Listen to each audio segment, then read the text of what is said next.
Suddenly, your world changes. You're in a place you never imagined. You don't feel like yourself anymore. You feel alone, but you're not. Other people with spinal cord injuries know exactly what you're going through because they've been there themselves. They're the voices of experience, and they can help you get through this.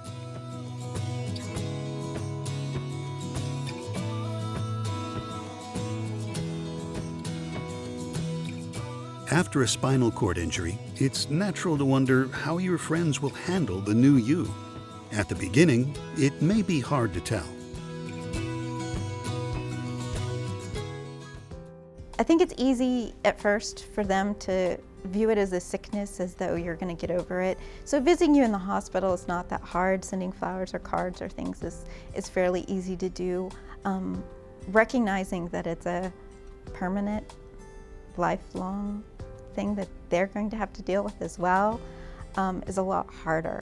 And that's sometimes, it's good in the long run, but it can be a painful learning process.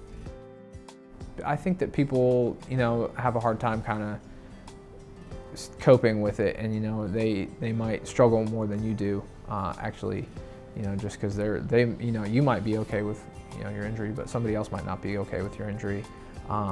And so friendships, certain friends got further away and certain friends got closer.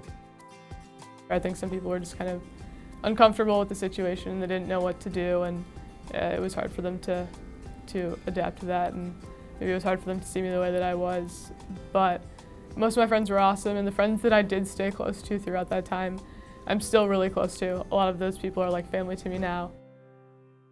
Friends who I never thought would that close to me, they came to visit me to the hospital, bringing me food, and it was just surprising to me. I'm like, wow, you're a real friend. You know what I'm saying? Guys that I hung out with out in the street, they're not coming to visit me, yet you're coming over here making sure I'm fed.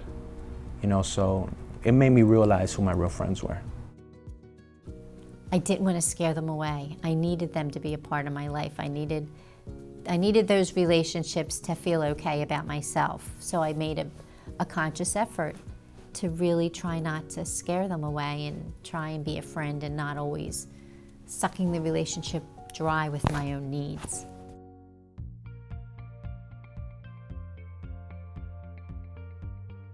When the accident initially happened, I had plenty of friends at the hospital, days and days and days. But as I got out of the hospital, when I made home, I would have friends come by, and friends would stop by. They say, hey, how you doing? And I'm like, I'm all right. I've been sitting in the house all this time. And they say, hey, we just came to see how you was doing. We're stopping by. We're just going to get something to eat, And I would think back like, you're stopping by. I've been in the house. Won't you just come and get me and take me to go and get something to eat with you? I feel really fortunate that, the friends I had prior to my injury are pretty much the friends I have now. There's some environmental factors that have helped shape how they've moved forward, People live in homes I can't get to, so it alters the ways you can socialize. I pride myself on having some very deep and long friendships that are very fulfilling. I remember writing to this one woman that I've known for 25 years, and I said, I don't want to pressure you and I don't want to impose upon you, but I'm hurt. We have such history with each other. I love you. What's wrong? Because I don't want you out of my life. I'm not embarrassed to answer anything. Feel free to ask. So those kinds of things have happened a lot. But where they haven't happened, those friendships are very precious.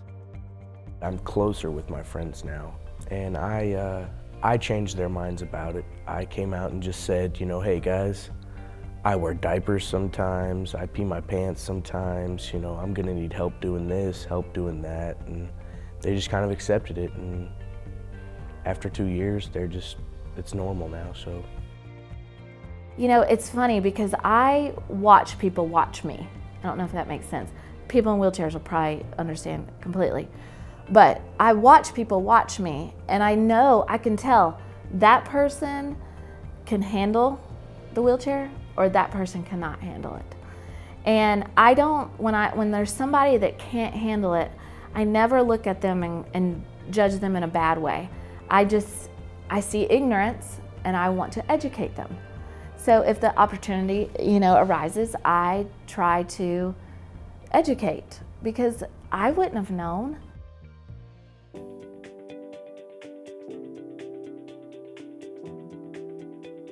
One thing that I noticed right away after my injury is that all of the people that you say are your friends on Facebook aren't necessarily your friends. Friends are the people who love you. Friends are the people who will come over and weed eat your front yard for you when you're in a pinch. Friends are the people who sit there and listen to you and say, that sucks. And then they don't offer any advice. I remember feeling just down, like everybody forgot me. So I sent out a mass text and said, help. That's all I said. And they came. Full force. I started having slumber parties. They were bringing me guacamole to drown in my sorrows. It was fun. I remember going to a movie with some friends, and I remember having a bowel movement, okay? But, and so it set me back a little bit from the standpoint of, don't want to take that risk again, if that happens again, but they were cool about it. And that's what was so nice about it. Well, hey, what do we do? I said, well, let's go home and clean me up and we'll come back and watch a movie again. Now it's like, just like before I got hurt, I'm like, you know how it's one friend in every bunch that everybody needs the advice from? Well, that's me, so now everybody's always at my house. Oh, Shell, I need to talk. And so they're great, so I love them. If I ever need a ride, I always have one. They're great.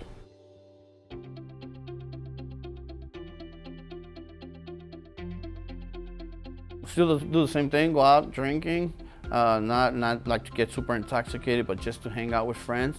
My friends consist of able-bodied folks, we call them the ABs, and people with disabilities.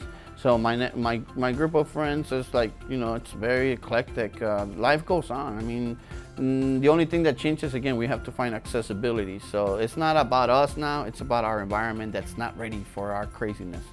But life goes on. My friends come around, we play cards together, we go to the casino, we sometimes go out to different events, sporting events. I have a club I belong to. I get out once a month to that usually. I go out to eat quite a bit. I would say my extracurricular activities are just not as numerous as they used to be, but I still do pretty well for myself. I actually do more now than I did before. We'll go bowling, we'll go shoot pool. Sometimes we'll even do things that I know I can't do just so I can do it or so I can try it, just to get a laugh out of everybody or just to get a laugh myself. I've gotten more friends and met people that I probably never would have met even if I wasn't injured. So again, I think I set the tone for that when I show people that I can live a successful life. I'm the same guy, I just do what I do sitting down. Then I'm still a fun guy to hang out with. I am a churchgoer, which is very, fun for me because of the community aspect of it. It allows me to build other relationships that participate in other activities. I mean, so many of my friends, individuals getting married, participating in weddings, going bowling, on date night with the friends and the families. Interestingly enough, I thought that I would probably lose my friends. I didn't lose one.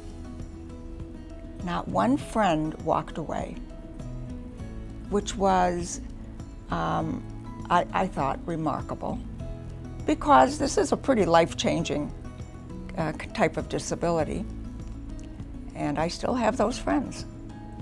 After 25 years, that's pretty good. Voices of Experience. They know. They've lived it.